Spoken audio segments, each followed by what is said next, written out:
I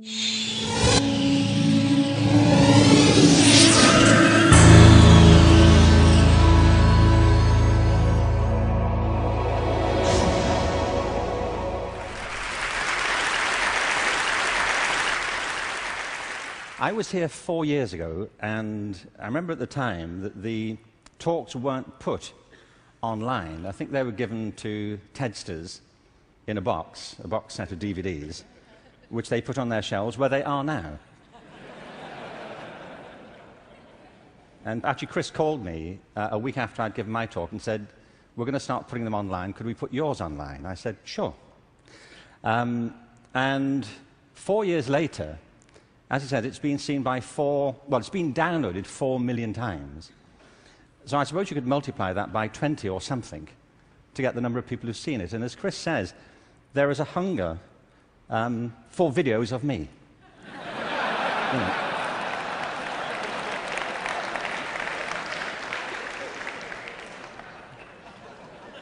Don't you feel?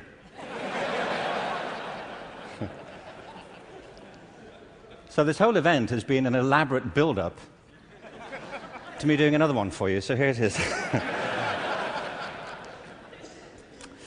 Al Gore spoke at the TED conference I spoke at 4 years ago and talked about the climate crisis, and I referenced that at the end of my last talk. So I want to pick up from there, because I only had 18 minutes, frankly. And so as I was saying,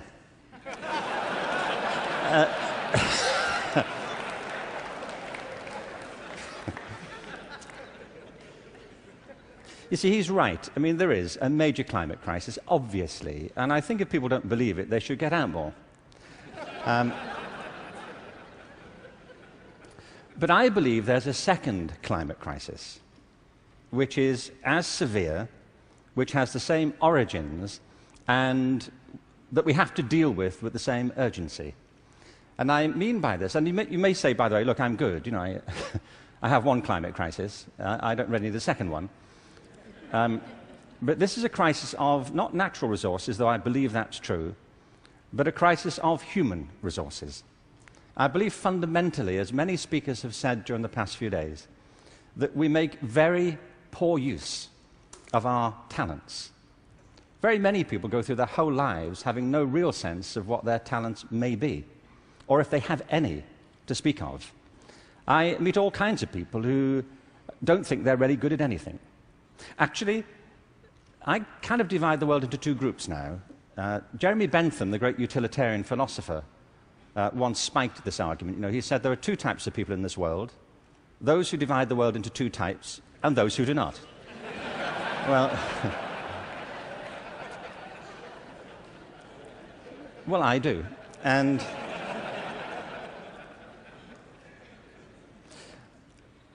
I meet all kinds of people who don't enjoy what they do. They simply go through their lives getting on with it. They get no great pleasure from what they do. They endure it rather than enjoy it and wait for the weekend.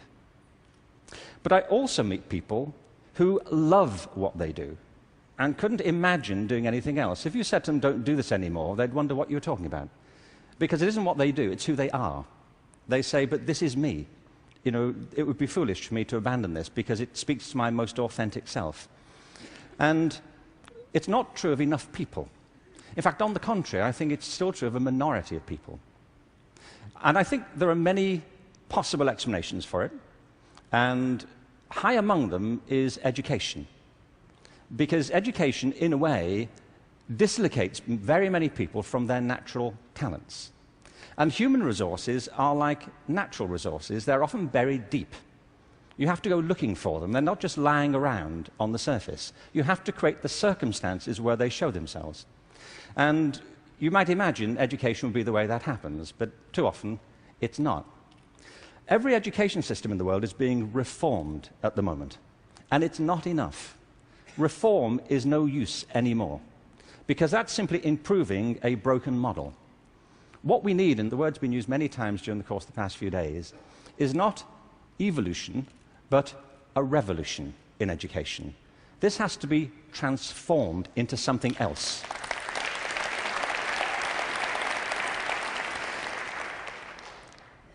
one of the real challenges is to innovate fundamentally in education. Innovation is hard because it means doing something that people don't find very easy for the most part. It means challenging what we take for granted, things that we think are obvious.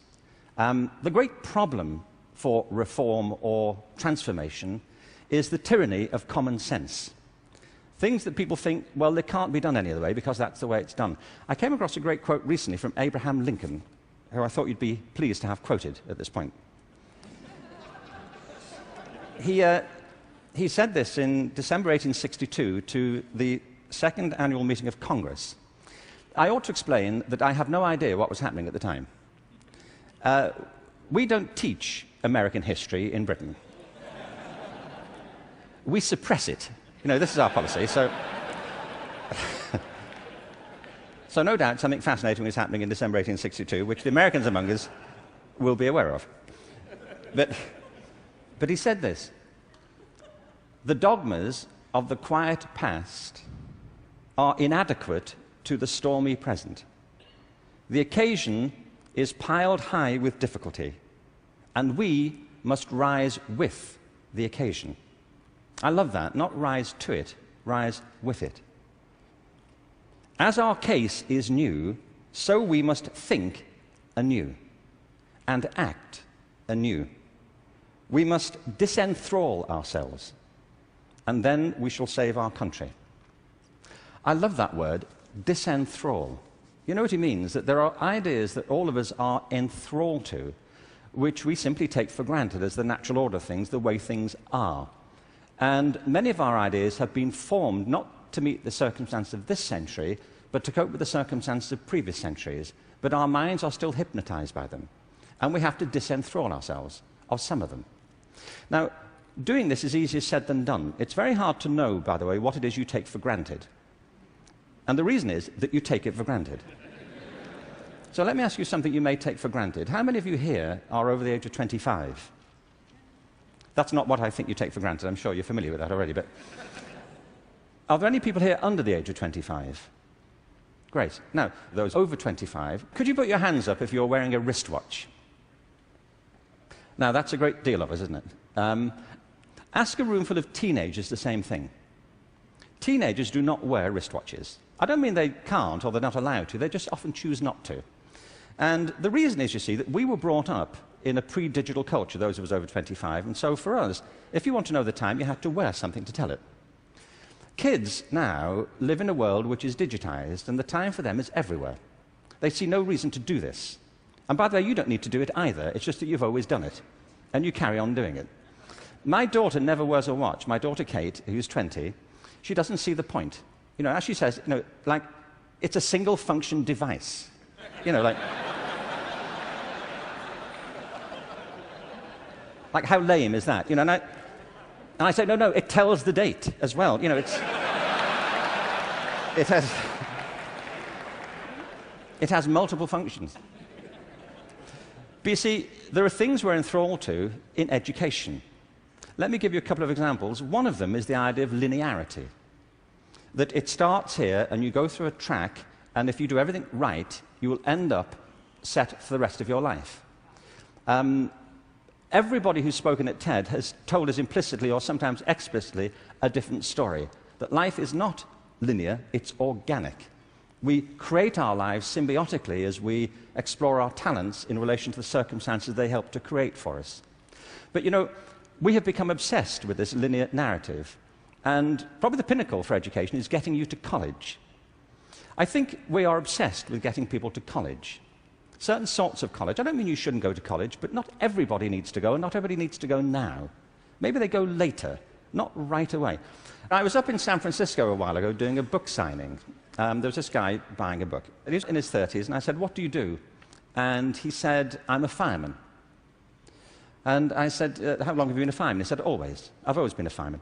And I said, "Well, when did you decide?" He said, "As a kid." He said, "Actually, it was a problem for me at school, because at school, everybody wanted to be a fireman." He said, "But I wanted to be a fireman." You know, and he said, "When I got to the senior year of school, my teachers didn't take it seriously. This one teacher didn't take it seriously." He said, "I was throwing my life away if that's all I chose to do with it. That I should go to college, I should become a professional person, I had great potential, and I was wasting my talent to do that. And he said it was humiliating because he said it in front of the whole class, and I really felt dreadful. But it's what I wanted. And as soon as I left school, I applied to the fire service, and I was accepted. And he said, you know, I was thinking about that guy recently, just a few minutes ago when you were speaking about this teacher. He said, because 6 months ago, I saved his life. He said he was in a car wreck, and I pulled him out, gave him CPR, and I saved his wife's life as well. He said, I think he thinks better of me now.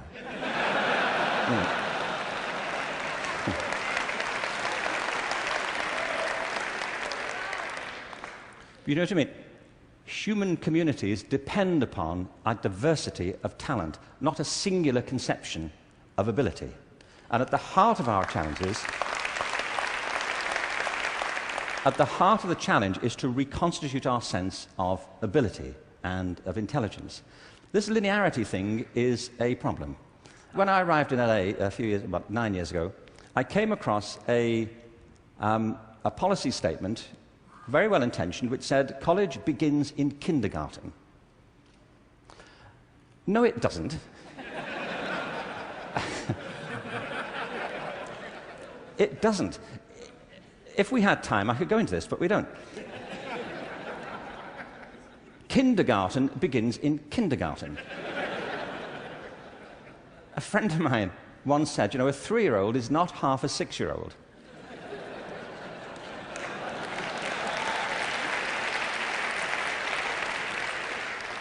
They're 3.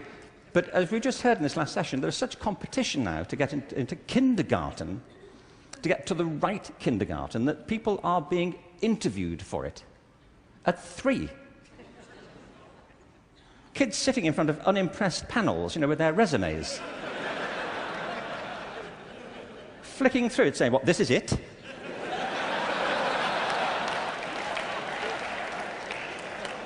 You've been around for 36 months and this is it.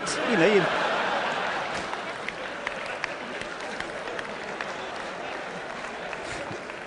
you've achieved nothing. I mean, spent the first 6 months breastfeeding, what I can say.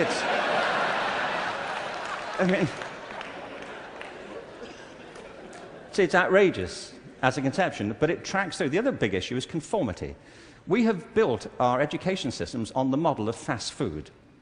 This is something Jamie Oliver talked about the other day. You know, there are 2 models of quality assurance in catering. One is fast food, where everything is standardized. The other are things like Zagat and Michelin restaurants, where everything is not standardized. They're customized to local circumstances. And we have sold ourselves into a fast food model of education. And it's impoverishing our spirits and our energies as much as fast food is depleting our physical bodies.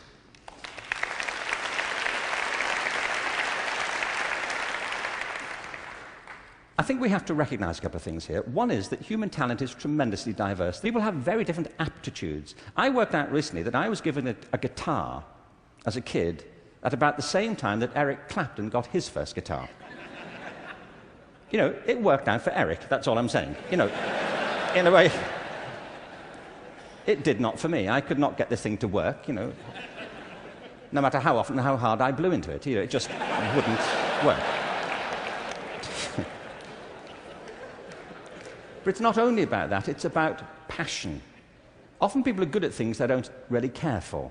It's about passion and what excites our spirit and our energy. And if you're doing the thing that you love to do, that you're good at, time takes a different course entirely. My wife's just finished writing a novel, and I think it's a great book.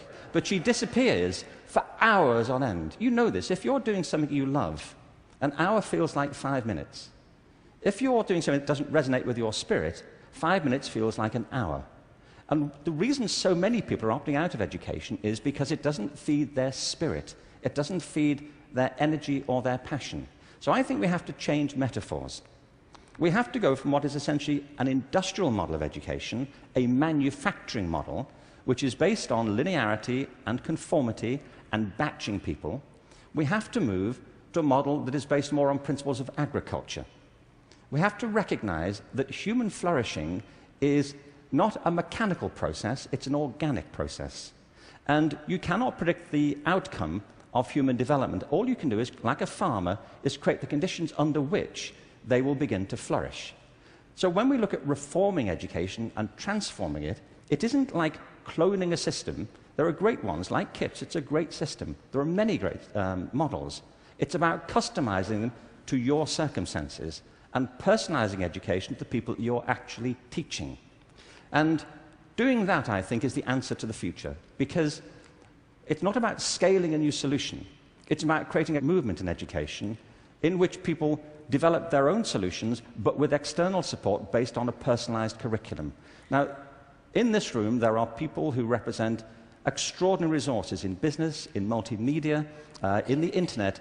These technologies, combined with extraordinary talents of teachers, provide an opportunity to revolutionize education. And I urge you to get involved in it, because it's vital not just to ourselves, but to the future of our children. But we have to change from the industrial model to an agricultural model where each school can be flourishing tomorrow.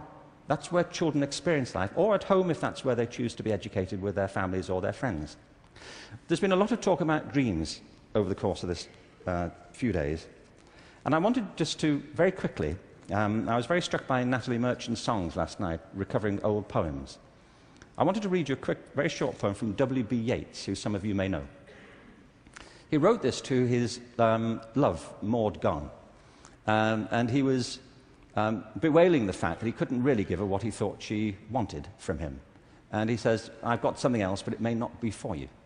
He says this: "Had I the heavens embroidered cloths, enwrought with gold and silver light, of blue and the dim and the dark cloths, of night and light and the half-light, I would spread the cloths under your feet. But I, being poor, have only my dreams. I have spread my dreams under your feet. Tread softly, because you tread on my dreams. And every day, everywhere, our children spread their dreams beneath our feet. And we should tread softly." Thank you. Thank you very much. Thank you very much.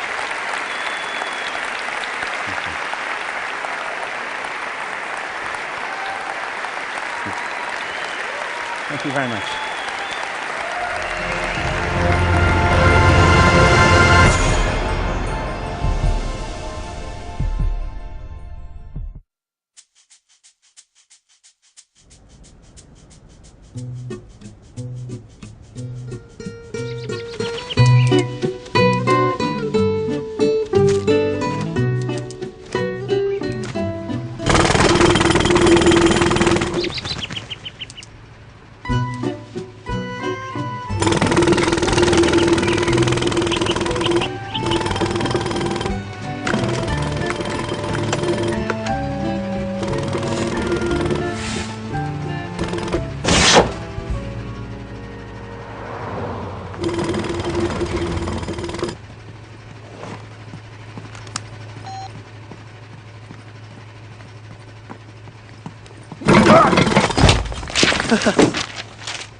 Revolución.